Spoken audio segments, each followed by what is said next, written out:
मिलेला दुलार शेरा वाली से। जयकार शेरा वाली के, जयकार शेरा वाली के, जयकार शेरा वाली के, जयकार शेरा वाली के।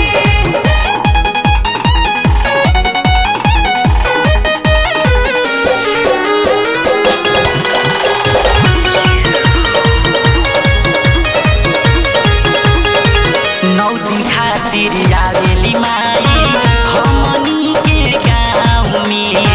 लावेली बसेरा दुर्गा माई निमिया के छाँव में।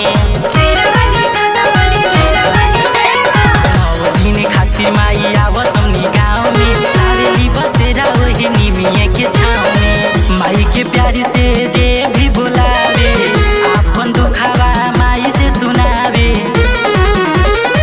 माई के प्यार से जे भी बुलावे आपन दुखावा माई से सुनावे।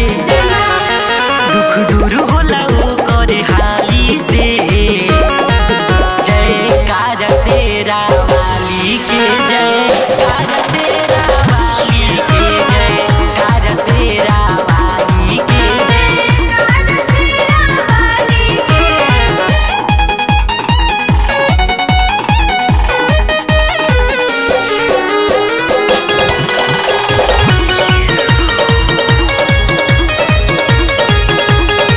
राजेश नरेंद्र बतिया के माँ